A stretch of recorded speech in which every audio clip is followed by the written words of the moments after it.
Hi friends, welcome to ಟೆಕ್ಸಂತು Kannada YouTube channel.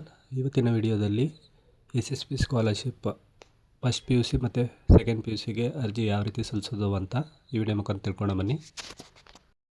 ಮೊದಲಿಗೆ web ಬ್ರೌಸನ್ನು open ಮಾಡಿ SSP ಪೋರ್ಟಲ್ ಅಂತ ಸರ್ಚ್ ಮಾಡಿಕೊಂಡು ಮೊದಲನೇ ಆಪ್ಷನ್ನ ಸೆಲೆಕ್ಟ್ ಮಾಡಿ ನಂತರ ಈ ರೀತಿ ಇಂಟರ್ಫೇಸ್ ಓಪನ್ ಆಗುತ್ತೆ. ಇಲ್ಲಿ ನಿಮಗೆ ಮೆಟ್ರಿಕ್ ಪೂರ್ವ ಮತ್ತು ಮೆಟ್ರಿಕ್ ನಂತರ ಎರಡು ಆಪ್ಷನ್ ಬರುತ್ತೆ. ಸೊ ಅದರ ಕೆಳಗಡೆ ಹೊಸ ಖಾತೆಯನ್ನು ಸೂಚಿಸಲು ಇಲ್ಲಿ ಕ್ಲಿಕ್ ಮಾಡಿ ಅಂತ ಇದೆಯಲ್ಲ, ಅದನ್ನು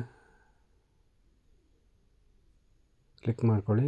ಕ್ಲಿಕ್ ಮಾಡ್ಕೊಂಡಿದ್ದ ನಂತರ ನಿಮಗೆ ಈ ರೀತಿ ಆಧಾರ್ ನಂಬರ್ನ ಎಂಟ್ರಿ ಮಾಡೋದಕ್ಕೆ ಒಂದು ಆಪ್ಷನ್ ತೋರಿಸುತ್ತೆ. ಇಲ್ಲಿ ನಿಮ್ಮ ಆಧಾರ್ ನಂಬರ್ನ ಎಂಟ್ರಿ ಮಾಡ್ಕೊಳ್ಳಿ.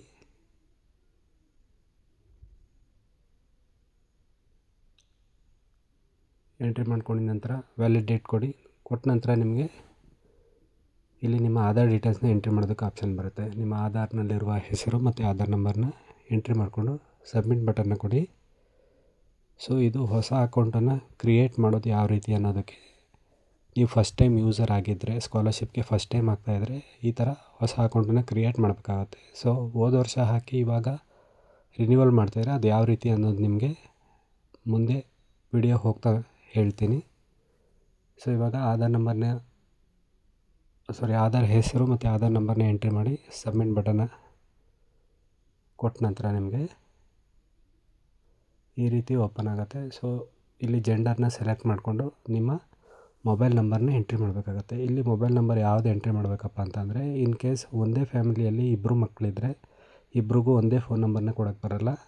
ಸೊ ಇನ್ ಕೇಸ್ ಆಲ್ರೆಡಿ ನಿಮ್ಮ ಮನೇಲಿರೋದು ಒಂದು ನಂಬರ್ ಆದರೆ ಒಂದು ನಂಬರ್ನ ಬೇರೆ ಸ್ಟೂಡೆಂಟಿಗೆ ಕೊಟ್ಟಿರ್ತೀರ, ಇನ್ನೊಂದು ನಂಬರ್ನ ನಿಮ್ಮ ರಿಲೇಟಿವ್ಸ್ ಅಥವಾ ನಿಮ್ಮ ಬೇರೆ ಯಾರ್ದಾದ್ರೂ ಒಬ್ಬರನ್ನ ಕೊಟ್ಟು ನೀವಿಲ್ಲಿ ರಿಜಿಸ್ಟರ್ನ ಆಗಬೇಕಾಗತ್ತೆ.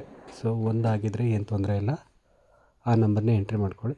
ಇನ್ ಕೇಸ್ ಒಂದಿಲ್ಲ, ಒಂದು ಬೇರೆಯವ್ರಿಗಾಗಿದೆ ಮತ್ತು ಇದು ಬೇರೆ ಅಂತ ಅಂದರೆ ನೀವು ಬೇರೆಯವ್ರನ್ನ ನಂಬರ್ನ ಕೊಟ್ಟು ಇಲ್ಲಿ ರಿಜಿಸ್ಟರ್ ಆಗಬೇಕಾಗತ್ತೆ. ಸೊ ನಂಬರ್ನ ಎಂಟ್ರಿ ಮಾಡಿದ ನಂತರ ನಿಮಗೆ ಇಲ್ಲಿ ಒಂದು OTPನ ಜನ್ರೇಟ್ ಮಾಡಿ 4 ಡಿಜಿಟ್ OTP ಬರುತ್ತೆ ಆ ನಂಬರ್ಗೆ. ಆ OTPನ ಎಂಟ್ರಿ ಮಾಡಿ ಸಲ್ಲಿಸಿ ಮೇಲೆ ಕ್ಲಿಕ್ ಮಾಡ್ಕೊಳ್ಳಿ.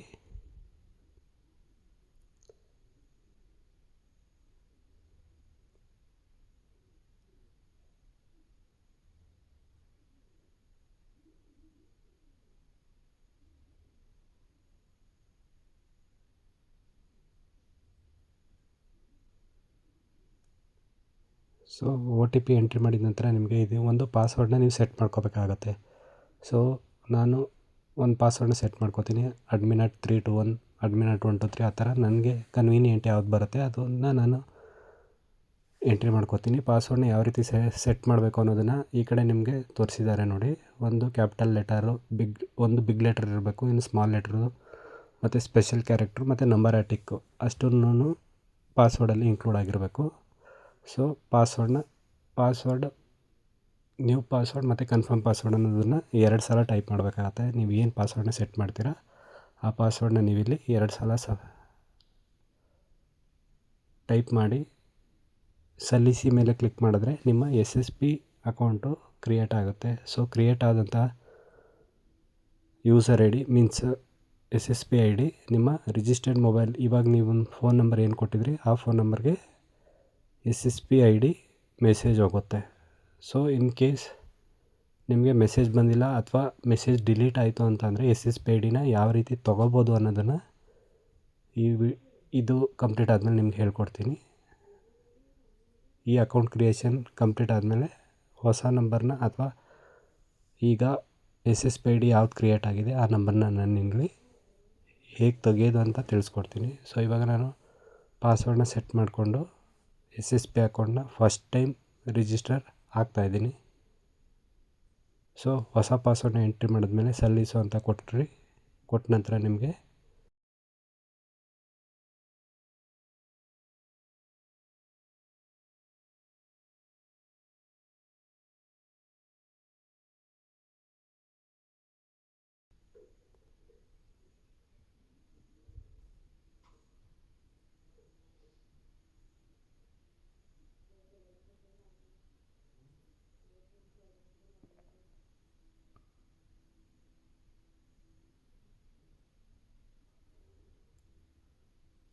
ಸಲ್ಲಿಸು ಮೇಲೆ ಕ್ಲಿಕ್ ಮಾಡ್ಕೊಳ್ಳಿ. ಕ್ಲಿಕ್ ಮಾಡ್ಕೊಂಡಿದ ನಂತರ ಧನ್ಯವಾದಗಳು, ನಿಮ್ಮ ಖಾತೆಯನ್ನು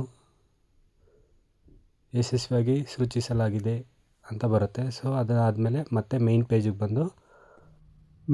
ಬಂದ ನಂತರ ನೀವು ಮತ್ತೆ ಹೊಸ ಖಾತೆಯನ್ನು ಸೂಚಿಸಲು ಅಲ್ಲಿ ಕ್ಲಿಕ್ ಮಾಡಿದ ನಂತರ ನಿಮಗೆ ಆಧಾರ್ ನಂಬರ್ನ ಎಂಟ್ರಿ ಮಾಡಿ ಮತ್ತು SSPIDನ ತೊಗೋಬೋದು.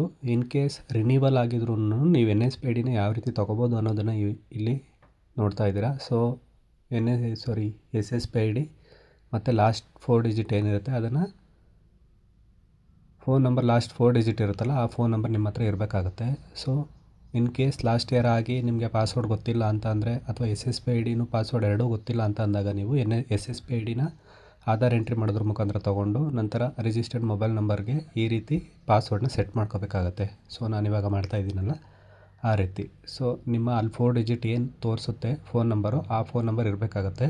ಸೊ SSPIDನ ಎಂಟ್ರಿ ಮಾಡಿ ನಂತರ ಪಾಸ್ವರ್ಡ್ನ ಸೆಟ್ ಮಾಡಿ ಮತ್ತೆ ನೀವು ಲಾಗಿನ್ನ ಮಾಡಬೇಕಾಗತ್ತೆ. ಸೊ ನಾನು ನಿಮಗೆ ಹೊಸ ಅಕೌಂಟನ್ನು ಯಾವ ರೀತಿ ಕ್ರಿಯೇಟ್ ಮಾಡೋದು ಮತ್ತು ಪಾಸ್ವರ್ಡ್ನ ಇನ್ ಕೇಸ್ ಹೋದ ವರ್ಷ ಅರ್ಜಿ ಹಾಕಿ ಅದೇ ನಂಬರ್ ಥ್ರೂ ನೀವು ರಿನ್ಯೂವಲ್ನ ಮಾಡ್ಕೋತಿದ್ದೀರಾ ಅಥವಾ ಆಲ್ರೆಡಿ SSPID ಕ್ರಿಯೇಟ್ ಆಗಿದೆ, ನಾನು ಅದೇ ID ಮುಖಾಂತರ ನೀವು ಅರ್ಜಿ ಹಾಕ್ತಾಯಿದ್ದೀರಾ ಅನ್ನೋದಾದರೆ ಈ ಪಾಸ್ವರ್ಡ್ನ ಯಾವ ರೀತಿ ಸೆಟ್ ಮಾಡೋದು, ಸೆಟ್ ಮಾಡಿದ ನಂತರ ಲಾಗಿನ್ ಮಾಡಿ ಯಾವ ರೀತಿ ಅರ್ಜಿ ಹಾಕೋದು ಅಂತ ನಿಮಗೆ ಕ್ಲಿಯರಾಗಿ ತೋರಿಸ್ತಾ ಇದ್ದೀನಿ. ಸೊ SSPID ಇವಾಗ ನಾನು ಪಾಸ್ವರ್ಡ್ನ ಸೆಟ್ ಮಾಡ್ತಾಯಿದ್ದೀನಿ. ಸೆಟ್ ಮಾಡಿದ ನಂತರ ಸೇಮ್ ಹೊಸ ಅಕೌಂಟ್ ಆದಾಗಲೂ ಕಂಟಿನ್ಯೂಷನ್ ಏನು ಮಾಡ್ತೀರಾ ಮತ್ತು ಪಾಸ್ವರ್ಡ್ನ ರೀಸೆಟ್ ಮಾಡಿದ್ಮೇಲೆ ಕಂಟಿನ್ಯೂಷನ್ ಏನು ಮಾಡ್ತೀರಾ ಅನ್ನೋದನ್ನು ನಾನಿಲ್ಲಿ ಕ್ಲಿಯರಾಗಿ ತೋರಿಸ್ತಾ ಇದ್ದೀನಿ. ಸೊ ಇವಾಗ ಪಾಸ್ವರ್ಡ್ ರೀಸೆಟ್ ಆಗಿದೆ. ಸೊ ನಾನು ಮತ್ತೆ ಏನು ಮಾಡ್ತೀನಿ ಅಂತಂದರೆ ಲಾಗಿನ್ ಪೇಜ್ಗೆ ಬಂದು ಲಾಗಿನ್ ಪೇಜಿಗೆ SSPID ಮತ್ತು ಪಾಸ್ವರ್ಡ್ನ ಎಂಟ್ರಿ ಮಾಡ್ತೀನಿ.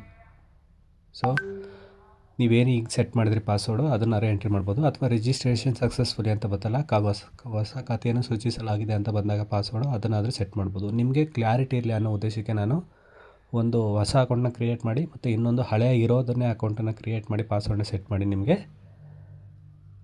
ತೋರಿಸ್ತಾ ಇದ್ದೀನಿ. ಸೊ ಯಾವುದೇ ರೀತಿ ಕನ್ಫ್ಯೂಷನ್ ಬೇಡ, ಹೊಸ್ದಾಗಿ ಕ್ರಿಯೇಟ್ ಮಾಡೋದು ಬೇಡ, ಕನ್ಫ್ಯೂಷನ್ ಬೇಡ, ಮತ್ತು ಪಾಸ್ವರ್ಡ್ನ ರೀಸೆಟ್ ಮಾಡೋ ಕನ್ಫ್ಯೂಷನ್ ಬೇಡ. ಸೊ ಅದರಿಂದ ನಾನು ಇವಾಗಿಲ್ಲಿ KYCನ ಮಾಡಬೇಕಾಗತ್ತೆ. ಲಾಗಿನ್ ಆದ ನಂತರ KYC ಆಧಾರ್ ಥ್ರೂ ಮಾಡಬೇಕಾಗತ್ತೆ. ಸೊ ನಿಮ್ಮ ಆಧಾರ್ ನಂಬರ್ನ ಎಂಟ್ರಿ ಮಾಡಿಕೊಂಡು ನಂತರ ಆಧಾರ್ ರಿಜಿಸ್ಟರ್ಡ್ ಮೊಬೈಲ್ ನಂಬರ್ಗೆ OTP ಬರುತ್ತೆ. ಸೊ ಕನ್ಫ್ಯೂಷನ್ ಆಗಬೇಡಿ, ಆಧಾರ್ ರಿಜಿಸ್ಟರ್ಡ್ ಮೊಬೈಲ್ ನಂಬರ್ ಇಲ್ಲಿಗೆ ಮಾತ್ರ ತೊಗೊಳುತ್ತೆ. ಅದು ಬಿಟ್ಟರೆ ಇನ್ನೆಲ್ಲೂ ಆಧಾರ್ ರಿಜಿಸ್ಟರ್ಡ್ ಮೊಬೈಲ್ ನಂಬರ್ನೇ ಕೊಡಬೇಕು ಅಂತ ಎಲ್ಲೂ ಇಲ್ಲ. ಸೊ ಇದು ಆಧಾರ್ ರಿಜಿಸ್ಟರ್ಡ್ OTP ಬಂದ ನಂತರ ಸಬ್ಮಿಟ್ನ ಕೊಟ್ಟು ನಂತರ ನಿಮ್ಮ ಫೋಟೋ ಇಲ್ಲಿ ಬರುತ್ತೆ, ಅದನ್ನು ಸೇವ್ ಅಂತ ಕೊಟ್ಟರೆ ನಿಮಗೆ ಇಲ್ಲಿ KYC ಸಕ್ಸಸ್ಫುಲ್ ಆಗುತ್ತೆ. ಸೊ ನಂತರ ಸ್ಟೆಪ್ 1 ಅಂತಿದೆಯಲ್ಲ ಅದನ್ನು ಕ್ಲಿಕ್ ಮಾಡಿಕೊಂಡು ನಂತರ ನಿಮ್ಮ SSLC ರಿಜಿಸ್ಟರ್ ನಂಬರ್ನ ಎಂಟ್ರಿ ಮಾಡ್ಕೊಳ್ಳಿ. ಎಂಟ್ರಿ ಮಾಡ್ಕೊಂಡಿದ ನಂತರ ನಿಮಗೆ ಈ ರೀತಿ ಆಪ್ಷನ್ ಬರುತ್ತೆ. ಸೊ ರಿಜಿಸ್ಟರ್ ನಂಬರ್ ಎಂಟ್ರಿ ಮಾಡಿದ ನಂತರ ಫಿಕ್ಸ್ ಡಾಟಾ ಅಂತ ಆಪ್ಷನ್ನ ಕ್ಲಿಕ್ ಮಾಡಿದ್ರೆ ನಿಮಗೆ SSLC ಡೀಟೇಲ್ಸು ಕಂಪ್ಲೀಟಾಗಿ ಓಪನ್ ಆಗುತ್ತೆ. ಸೊ ಸ್ವಲ್ಪ ಸರ್ವರ್ ಇಶ್ಯೂ ಅನಿಸುತ್ತೆ. ಸೊ ಮತ್ತೆ ನಾನು ರಿಜಿಸ್ಟರ್ ನಂಬರ್ನ ಎಂಟ್ರಿ ಮಾಡಿ ಮತ್ತೆ ಫಿಕ್ಸ್ ಡಾಟಾ ಅನ್ನೋ ಆಪ್ಷನ್ನ ಕ್ಲಿಕ್ ಮಾಡಿದ ನಂತರ ನನಗೆ ಈ ರೀತಿ ಹೆಸರು ತೋರಿಸುತ್ತೆ. SSPIDಲಿ ಮತ್ತು SLC ಮಾರ್ಕ್ಸ್ ಕಾರ್ಡಲ್ಲಿ ಯಾವ ರೀತಿ ಇದೆ ಅನ್ನೋದನ್ನು ತೋರಿಸಿ ನಂತರ ಎಲ್ಲ ಡೀಟೇಲ್ಸು ಕರೆಕ್ಟಾಗಿದೆಯಾ ಅಂತ ಎಸ್ ಆರ್ ನೋ ಕೇಳುತ್ತೆ. ಎಸ್ ಅಂತ ಕೊಟ್ಟು ಸೇವ್ ಆ್ಯಂಡ್ ಪ್ರೊಸೀಡ್ನ ಕೊಟ್ಟ ನಂತರ ನಿಮಗೆ ನೆಕ್ಸ್ಟ್ ಪೇಜ್ ಓಪನ್ ಆಗುತ್ತೆ. ನೆಕ್ಸ್ಟ್ ಪೇಜಲ್ಲಿ ನಿಮ್ಮ ಕ್ಯಾಸ್ಟು ಮತ್ತು ಇನ್ಕಮ್ ಡೀಟೇಲ್ಸ್ನ ಎಂಟ್ರಿ ಮಾಡಬೇಕಾಗತ್ತೆ. ಸೊ ನೀವು ಹಿಂದೂನ, ಕ್ರಿಶ್ಚಿಯನ್, ಮುಸ್ಲಿಮ ಯಾವುದಿರುತ್ತೆ ಅದನ್ನು ಸೆಲೆಕ್ಟ್ ಮಾಡಿಕೊಂಡು ನಂತರ ಕ್ಯಾಸ್ಟು ಮತ್ತು ಇನ್ಕಮ್ RD ನಂಬರ್ನ ಇಲ್ಲಿ ಎಂಟ್ರಿ ಮಾಡಬೇಕಾಗತ್ತೆ. ಸೊ SC ST ಕ್ಯಾಟಗರಿ 1 ಅವ್ರಿಗೆ ಕ್ಯಾಸ್ಟ್ ಇನ್ಕಮ್ ಸಪ್ರೇಟ್ ಇರುತ್ತೆ. ಸೊ ಬೇರೆ ಕ್ಯಾಸ್ಟ್ ಅವ್ರಿಗೆಲ್ಲ ಸೇಮ್ ಇರುತ್ತೆ, ಕ್ಯಾಸ್ಟ್ ಇನ್ಕಮ್ ಒಂದೇ. ಸೊ ಎರಡಕ್ಕೂ ಸೇಮ್ ಹಾಕಿ ಬೇರೆ ಕ್ಯಾಸ್ಟ್ ಅವರು SC ST ಅವರು ಕ್ಯಾಸ್ಟ್ ಇನ್ಕಮು ಮತ್ತು ಕ್ಯಾಸ್ಟು ಮತ್ತು ಇನ್ಕಮ್ನ ಸಪ್ರೇಟಾಗಿ RD ನಂಬರ್ನ ಎಂಟ್ರಿ ಮಾಡಿಕೊಂಡು ಸೇವ್ ಅಂತ ಕೊಟ್ಟರೆ ನಂತರ ಎಸ್ ಅನ್ನೋ ಆಪ್ಷನ್ನ ಕ್ಲಿಕ್ ಮಾಡಿಕೊಂಡು ಸೇವ್ ಆ್ಯಂಡ್ ಪ್ರೊಸೀಡ್ನ ಕೊಡಿ. ಸೊ ಹೆಸರೆಲ್ಲನೂ ಒಂದೇ ಥರನೇ ಇರಬೇಕು. ನಂತರ ಏನಾರು ಹ್ಯಾಂಡಿಕ್ಯಾಪ್ ಇದ್ದರೆ ಎಸ್ ಅಂತ ಕೊಟ್ಟು UDID ಕಾರ್ಡ್ ಡೀಟೇಲ್ಸ್ನ ಎಂಟ್ರಿ ಮಾಡಬೇಕಾಗುತ್ತೆ. ಇಲ್ಲ ಅಂದರೆ ನೋ ಅಂತ ಕೊಟ್ಟು ಕಂಟಿನ್ಯೂ ಮಾಡಿ. ನಂತರ ನಿಮ್ಮ ಪರ್ಸ್ನಲ್ ಡೀಟೇಲ್ಸ್ನ ಎಂಟ್ರಿ ಮಾಡ್ಕೊಳ್ಳಿ. ಯಾವ ಡಿಸ್ಟಿಕ್ಕು, ಯಾವ ತಾಲೂಕು ಅದೆಲ್ಲನೂ ಎಂಟ್ರಿ ಮಾಡಿಕೊಂಡು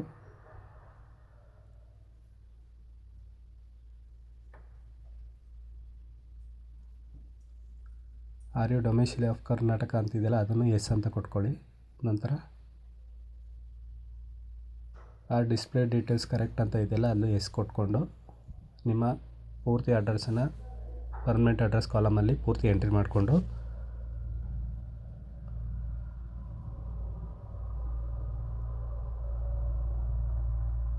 ಎಸ್ ಅಂತ ಟಿಕ್ ಮಾಡಿ ನಂತರ ಸೇವ್ ಆ್ಯಂಡ್ ಪ್ರೊಸೀಡ್ ಅನ್ನೋ ಆಪ್ಷನ್ನ ಕೊಟ್ಟ ನಂತರ ನಿಮಗೆ ನೆಕ್ಸ್ಟ್ ಪೇಜ್ ಓಪನ್ ಆಗುತ್ತೆ. ಸೊ ಇಲ್ಲಿ ಫಸ್ಟ್ PUC ಇಂದ ಏನಿರ್ತಾರೆ ಅವ್ರಿಗೆ ಇಮೇಲ್ ಐ ಡಿ ಮ್ಯಾಂಡೇಟ್ರಿ ಆಗಿರುತ್ತೆ. ಸೊ ನೀವು ಇಮೇಲ್ ಐ ಡಿನ ಕೊಡ್ಕೋಬೇಕಾಗುತ್ತೆ. ಇಲ್ಲಿ ನಿಮಗೆ ಯಾವ ಇಮೇಲ್ ಐ ಡಿ ಕೊಡಬೇಕು ಅನಿಸುತ್ತೋ ಆ ಇಮೇಲ್ ಐ ಡಿನ ಕೊಟ್ಕೋಬೋದು.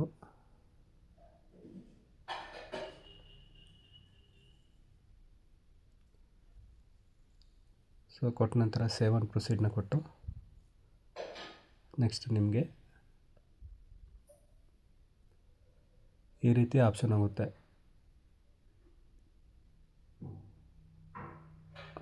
ಕರ್ನಾಟಕ ಬಿಟ್ಟು ಹೊರಗಡೆ ಏನಾದರೂ ಓದಿದ್ರಾ ಅಂತ ಕೇಳುತ್ತೆ, ಇಲ್ಲ ಅಂತ ಕೊಡಿ. CBSEಯಲ್ಲಿ ಏನಾದರೂ ಓದಿದ್ರಾ ಅಂತ ಕೇಳುತ್ತೆ, ಹೌದು ಅಂತಿದ್ರೆ ಹೌದು ಅಂತ ಕೊಡಿ, ಇಲ್ಲ ಅಂತಿದ್ರೆ ಇಲ್ಲ ಅಂತ ಕೊಟ್ಟು are you studying 11th or PUC ಅಂತ ಕೇಳುತ್ತೆ. ಎಸ್ ಅಂತ ಕೊಟ್ಟರೆ ನಿಮಗೆ ನಿಮ್ಮ ಸ್ಯಾಡ್ ಸೈಡಿನಲ್ಲಿ ಎಂಟ್ರಿ ಮಾಡಬೇಕಾಗುತ್ತೆ. STS ನಂಬರು ಹಾಲ್ ಟಿಕೆಟಲ್ಲಿ ಇರುತ್ತೆ, ನೀವು SSLC ಏನು ಎಕ್ಸಾಮ್ ಬರೆದಿದ್ರೆ ಅದರಲ್ಲಿ, ಅಥವಾ TCಯಲ್ಲಿ ಇರುತ್ತೆ. ಸೊ ಸ್ಯಾಡ್ ಸೈಡಿನ ಕ್ಲಿಕ್ ಮಾಡಿ ಎಂಟ್ರಿ ಮಾಡಿ ಗೆಟ್ ಡೀಟೇಲ್ಸ್ ಕೊಟ್ಟರೆ ನಿಮಗೆ ಈ ರೀತಿ ನೀವೀಗ ಅಡ್ಮಿಷನ್ ಏನು ಆಗಿರ್ತೀರ ಫಸ್ಟ್ PUCಗೆ, ಸೊ ಅದರ ಡೀಟೇಲ್ಸು ನಿಮಗೆ ಇಲ್ಲಿ ತೋರಿಸುತ್ತೆ. ಸೊ ತೋರಿಸಿದ ಡೀಟೇಲ್ಸ್ನೆಲ್ಲ ಸರಿ ಇದೆ ಅಂತ ಟಿಕ್ ಮಾಡಿಕೊಂಡು ಮತ್ತು ಜಾಯ್ನಿಂಗ್ ಡೇಟು ಎಲ್ಲನೂ ನಾನೇನು ನಿಮ್ಗೆ ತೋರಿಸ್ತಾ ಇದ್ದೀನಿ ಆ ರೀತಿ 1 by 1 ಕಂಪ್ಲೀಟ್ ಮಾಡ್ತಾ ಬನ್ನಿ. ಸೊ ಕಂಪ್ಲೀಟ್ ಮಾಡಿದ ನಂತರ ಸೇವ್ ಆ್ಯಂಡ್ ಪ್ರೊಸೀಡ್ನ ಕೊಟ್ಕೊಳ್ಳಿ. ಕೊಟ್ಟ ನಂತರ ನಿಮಗೆ ನೆಕ್ಸ್ಟ್ ಪೇಜ್ ಓಪನ್ ಆಗುತ್ತೆ. ಇಲ್ಲಿ ಕೆಲವು ಟೈಮು ಡೇಟನ್ನು ನೀವು ಕರೆಕ್ಟಾಗಿ ಎಂಟ್ರಿ ಮಾಡ್ಕೋಬೇಕಾಗುತ್ತೆ. ಅದು ಸರಿಯಾಗಿ ತಗೊಳ್ಳಲ್ಲ ಕೆಲವು ಟೈಮು. ಸೊ ಅದರಿಂದ ಒಂದೇ ಸಲ ಕರೆಕ್ಟಾಗಿ ಎಂಟ್ರಿ ಮಾಡಿಕೊಂಡು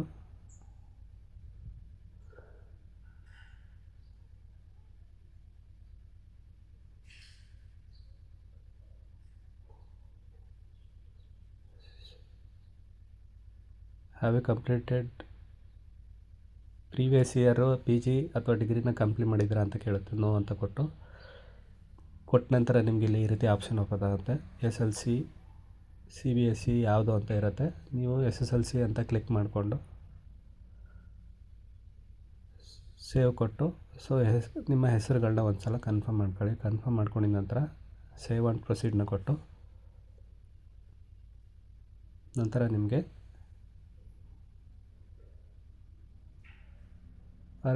ಹಾಸ್ಟೆಲಲ್ಲಿ ಓದ್ತಾ ಇದ್ದೀರಾ ಅಥವಾ ಡೈಲಿ ಸ್ಕೂಲ್ಗೆ ಹೋಗ್ತೀರಾ ಅಥವಾ ಕಾಲೇಜ್ಗೆ ಹೋಗ್ತೀರಾ ಅಂತ ಕೇಳುತ್ತೆ. ಹೌದು ಅಂತಿದ್ರೆ ಹೌದು ಅಂತ ಕೊಡಿ, ಇಲ್ಲ ಅಂತ ಅಂದರೆ ನೋ ಅಂತ ಕೊಟ್ಟ ನಂತರ ನಿಮಗೆ ಹಾಸ್ಟೆಲ್ ಡೀಟೇಲ್ಸ್ ಓಪನ್ ಆಗುತ್ತೆ.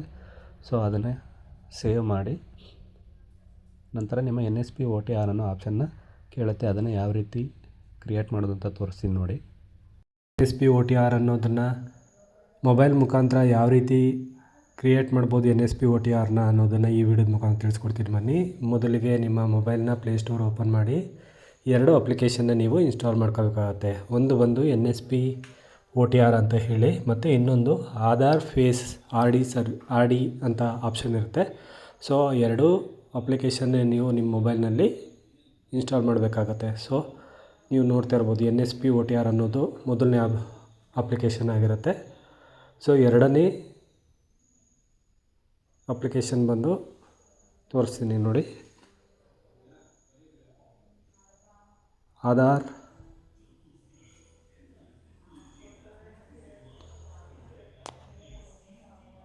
ಆಧಾರ್ ಫೇಸ್ RD ಅಂತ ಆಪ್ಷನ್ ಇದೆಯಲ್ಲ ಅದನ್ನು ಕ್ಲಿಕ್ ಮಾಡಿಕೊಂಡು ಸೊ ಇದೆರಡನ್ನೂ ಅಪ್ಲಿಕೇಶನ್ನ ನೀವು ಇನ್ಸ್ಟಾಲ್ ಮಾಡಬೇಕಾಗತ್ತೆ. ಇನ್ಸ್ಟಾಲ್ ಮಾಡಿದ ನಂತರ ನೆಕ್ಸ್ಟ್ ಏನು ಮಾಡಬೇಕಪ್ಪ ಅಂತಂದರೆ ನಿಮ್ಮ ಫೋನ್ನಲ್ಲಿ NSP OTR ಅಪ್ಲಿಕೇಶನ್ನ ನೀವಿಲ್ಲಿ ಓಪನ್ ಮಾಡಬೇಕಾಗತ್ತೆ. ಸೊ ಇವಾಗ ನಾನು NSP OTRನ ಓಪನ್ ಮಾಡಿಕೊಂಡು ಯಾವ ರೀತಿ NSP OTRನ ನಂಬರ್ನ ಜನ್ರೇಟ್ ಮಾಡೋದು ಅಂತ ಕಂಪ್ಲೀಟಾಗಿ ತೋರಿಸ್ಕೊಡ್ತೀನಿ ನೋಡಿ. ಸೊ ಇವಾಗ NSP OTR ಅಪ್ಲಿಕೇಶನ್ನ ಕ್ಲಿಕ್ ಮಾಡಿ ನಂತರ ನೀವು ಇಲ್ಲಿ ರಿಜಿಸ್ಟರ್ ಅನ್ನೋ ಆಪ್ಷನ್ನ ಕ್ಲಿಕ್ ಮಾಡ್ಕೋಬೇಕಾಗತ್ತೆ. ಸೊ ರಿಜಿಸ್ಟರ್ ಅನ್ನೋ ಆಪ್ಷನ್ನ ಕ್ಲಿಕ್ ಮಾಡಿದ ನಂತರ ನೀವು ನೆಕ್ಸ್ಟ್ ಅನ್ನೋ 2 ಟಿಕ್ ಬಾಕ್ಸ್ನ ಕ್ಲಿಕ್ ಮಾಡಿ ನೆಕ್ಸ್ಟ್ ಅನ್ನೋ ಆಪ್ಷನ್ನ ಕ್ಲಿಕ್ ಮಾಡಿಕೊಂಡು ನಂತರ ನಿಮ್ಮ ಮೊಬೈಲ್ ನಂಬರ್ನ ಇಲ್ಲಿ ಎಂಟ್ರಿ ಮಾಡಬೇಕಾಗತ್ತೆ. ಇಲ್ಲಿ ಆಧಾರ್ ರಿಜಿಸ್ಟರ್ಡ್ ಮೊಬೈಲ್ ನಂಬರ್ನ ಎಂಟ್ರಿ ಮಾಡಬೇಕು ಅಂತ ಏನಿಲ್ಲ, ನಿಮ್ಮ ಕನ್ವೀನಿಯೆಂಟ್ ಯಾವ ನಂಬರ್ ಬೇಕಾದರೂ ನೀವು ಇಲ್ಲಿ ಎಂಟ್ರಿ ಮಾಡಿ ಸೊ OTPನೇ ಜನ್ರೇಟ್ ಮಾಡ್ಕೋಬೇಕಾಗತ್ತೆ. ಸೊ ಬಂದಂಥ OTPನ ಎಂಟ್ರಿ ಮಾಡಿ ಕ್ಯಾಪ್ಚರ್ನ ಎಂಟ್ರಿ ಮಾಡಿಕೊಂಡು ನಂತರ ವೆರಿಫೈ ಅನ್ನೋ ಬಟನ್ನ ಕ್ಲಿಕ್ ಮಾಡಿದರೆ ನಿಮಗೆ ಇಲ್ಲಿ ಆಧಾರ್ ನಂಬರ್ನ ಎಂಟ್ರಿ ಮಾಡೋದಕ್ಕೆ ಆಪ್ಷನ್ ತೋರಿಸುತ್ತೆ.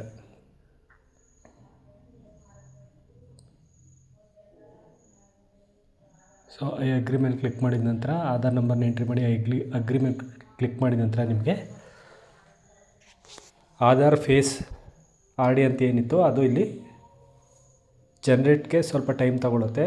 ಸೊ ಆಧಾರ್ ನಂಬರ್ನ ಏನು ಎಂಟ್ರಿ ಮಾಡಿದ್ರಿ ಕೆಲವು ಟೈಮ್ ಈ ಥರ ಬಂದಾಗ ತಲೆ ಕೆಡಿಸ್ಕೊಡಿ, ಓಕೆ ಕೊಟ್ಟು ಮತ್ತೆ ನೆಕ್ಸ್ಟ್ ಅನ್ನೋ ಆಪ್ಷನ್ನೇ ಕ್ಲಿಕ್ ಮಾಡಿಕೊಂಡು ಐ ಅಗ್ರಿ ಮೇಲೆ ಕ್ಲಿಕ್ ಮಾಡಿ ಆಧಾರ್ ಫೇಸ್ ID ಈ ರೀತಿ ಓಪನ್ ಆಗುತ್ತೆ. ಸೊ ನಿಮ್ಮ ಫೇಸನ್ನು ನೀವಿಲ್ಲಿ ಕ್ಯಾಪ್ಚರ್ ಮಾಡಬೇಕಾಗತ್ತೆ. ಸೊ ಕ್ಯಾಪ್ಚರ್ ಮಾಡಿ ಕಣ್ಣನ್ನು ಬ್ಲಿಂಕ್ ಮಾಡಬೇಕಾಗತ್ತೆ. ಕಣ್ಣನ್ನು ಓಪನ್ ಕ್ಲೋಸ್ ಸ್ಪೀಡಾಗಿ ಓಪನ್ ಕ್ಲೋಸ್ ಮಾಡಿದ್ರೆ ಅದು ಕ್ಯಾಪ್ಚರ್ ಕಂಪ್ಲೀಟೆಡ್ ಸಕ್ಸಸ್ಫುಲಿ ಅಂತ ಬರುತ್ತೆ. ಸೊ ಕೆಲವು ಟೈಮ್ ಈ ರೀತಿ ಬರುತ್ತೆ. ಸೊ ಆವಾಗ ಮತ್ತೆ ನೀವು ಓಕೆ ಕೊಟ್ಟು ನೆಕ್ಸ್ಟ್ ಮತ್ತು ಅಗ್ರಿನ ಕೊಟ್ಟರೆ ಮತ್ತೆ ಫೇಸ್ಗೆ ಬಂದು ಕೂತ್ಕೊಳ್ಳುತ್ತೆ. ಸೊ ನೀವು ಅಲ್ಲಿ ಸೆಲ್ಫಿನಾದರೂ ತೊಗೋಬೋದು ಅಥವಾ ಬ್ಯಾಕ್ ಕ್ಯಾಮ್ರಾ ಮುಖಾಂತರನಾದ್ರೂ ನೀವು ಈ ಕ್ಯಾಪ್ಚರ್ನ ಮಾಡ್ಬೋದು. ಸೊ ನಾನು ಇವಾಗ ಫ್ರಂಟ್ ಕ್ಯಾಮ್ರಾದಿಂದ ಕ್ಯಾಪ್ಚರ್ ಮಾಡ್ತಾ ಇರೋದ್ರಿಂದ ಕಣ್ಣನ್ನ ಸ್ಪೀಡಾಗಿ ಬ್ಲಿಂಕ್ ಮಾಡಿದ ನಂತರ ಅದು ಗ್ರೀನ್ ಟಿಕ್ ತೊಗೊಂಡು ವೆರಿಫೈಡ್ ಸಕ್ಸಸ್ಫುಲಿ ಅಂತ ಬರುತ್ತೆ. ಸೊ ನಿಮ್ಮ ಇಲ್ಲಿ NPCI ಯಾವ ಮೊಬೈಲ್ಗಾಗಿದೆ ಯಾವ ಬ್ಯಾಂಕ್ಗಾಗಿದೆ ಅನ್ನೋದನ್ನು ನಿಮ್ಗೆ ಇಲ್ಲಿ ತೋರಿಸುತ್ತೆ. ಮತ್ತು ಇಲ್ಲಿ ನೀವು ನಿಮ್ಮ ತಂದೆ ತಾಯಿ ಹೆಸರನ್ನ ಎಂಟ್ರಿ ಮಾಡಬೇಕಾಗತ್ತೆ. ಸೊ ಹಾಯ್ ಫ್ರೆಂಡ್ಸ್, ತಂದೆ ತಾಯಿ ಹೆಸರನ್ನ ಕನ್ನಡ ಎಂಟ್ರಿ ಮಾಡಿದ ನಂತರ ನೆಕ್ಸ್ಟ್ ಇವತ್ತಿನ ವಿಡಿಯೋದಲ್ಲಿ ಸ್ಕಾಲರ್ಶಿಪ್ಗೆ NSP OTR ಅನ್ನೋದನ್ನು ಏನು NSP OTR ನಂಬರು ಜನ್ರೇಟ್ ಆಯಿತು ಆ NSP OTR ನಂಬರ್ನ ನೀವು ಇಲ್ಲಿ ಎಂಟ್ರಿ ಮಾಡಿಕೊಂಡು ಸೇವ್ ಅನ್ನೋ ಆಪ್ಷನ್ನ ಕ್ಲಿಕ್ ಮಾಡಿಕೊಂಡ್ರೆ ನಿಮಗೆ ಸೊ ಇದು ಲಾಸ್ಟ್ ಸ್ಟೆಪ್ ಆಗಿರುತ್ತೆ. ಸೊ ಸೇವ್ ಅನ್ನೋ ಬಟನ್ನ ಕ್ಲಿಕ್ ಮಾಡಿದ ನಂತರ ನಿಮಗೆ ಎಲ್ಲ ಡೀಟೇಲ್ಸ್ ಸರಿ ಇದೆ ಅಂತ ಒಂದು ಸಲ ನೋಡಿಕೊಂಡು ಫುಲ್ಲು ಏನೇನು ಎಂಟ್ರಿ ಮಾಡಿರ್ತೀರ ಫಸ್ಟಿಂದ ಅದೆಲ್ಲನೂ ಕ್ಲಿಯರಾಗಿ ಓಪನ್ ಆಗುತ್ತೆ. ಸೊ ಸರಿ ಇದೆ ಅಂತೆಲ್ಲನೂ ಒಂದು ಸಲ ಕ್ಲಿಕ್ ಮಾಡಿಕೊಂಡು ಚೆಕ್ ಮಾಡಿ ನಂತರ ಟಿಕ್ ಬಾಕ್ಸ್ನ ಕ್ಲಿಕ್ ಮಾಡಿ ಸಬ್ಮಿಟ್ ಅನ್ನೋ ಆಪ್ಷನ್ನ ಕ್ಲಿಕ್ ಮಾಡ್ಕೊಳ್ಳಿ. ಸರಿ ಇಲ್ಲ ಅಂತಂದರೆ ಮತ್ತೆ ಬ್ಯಾಕ್ ಹೋಗಿ ಸಬ್ಮಿಟ್ ಆಗೋಕ್ಕಿಂತ ಮುಂಚೆ ನೀವು ಸರಿ ಮಾಡ್ಕೋಬೇಕಾಗತ್ತೆ. ಸೊ ನಂತರ ನೀವಿಲ್ಲಿ ಅಪ್ಲಿಕೇಶನ್ ಸ್ಟೇಟಸ್ಗೆ ಹೋಗಿ ಅಕ್ನಾಲೆಜ್ಮೆಂಟನ್ನು ಜನ್ರೇಟ್ ಮಾಡಿಕೊಂಡು ನಿಮ್ಮ ಫ್ಯೂಚರ್ ರೆಫರೆನ್ಸ್ಗೆ ನಿಮ್ಮ ಅಕ್ನಾಲೆಜ್ಮೆಂಟನ್ನು ಪ್ರಿಂಟ್ ಔಟ್ ತೊಗೊಂಡು ಇಟ್ಕೊಳ್ಳಿ. ಸೊ ಇದಿಷ್ಟು ಆಗಿತ್ತು SSP 11th ಮತ್ತು 12th PUC ಅವರಿಗೆ ಸ್ಕಾಲರ್ಶಿಪ್ಗೆ ಅರ್ಜಿ ಹಾಕುವ ಸಂಪೂರ್ಣ ವಿಧಾನ. ವಿಡಿಯೋ ಯೂಸ್ಫುಲ್ ಆಗಿದೆ ಅಂದ್ಕೊತೀನಿ. ಯಾವುದೇ ರೀತಿಯ ಡೌಟ್ಸ್ ಇದ್ರೂ ಕಾಮೆಂಟ್ ಮೂಲಕ ತಿಳಿಸ್ಕೊಡಿ. ಇದೇ ರೀತಿ ಹೆಚ್ಚಿನ ವಿಡಿಯೋಗಳಿಗಾಗಿ ಟೆಕ್ ಸಂತು ಕನ್ನಡ ಯೂಟ್ಯೂಬ್ ಚಾನಲ್ನ ಸಬ್ಸ್ಕ್ರೈಬ್ ಮಾಡಿ. ಧನ್ಯವಾದಗಳು. ಶುಭ ದಿನ.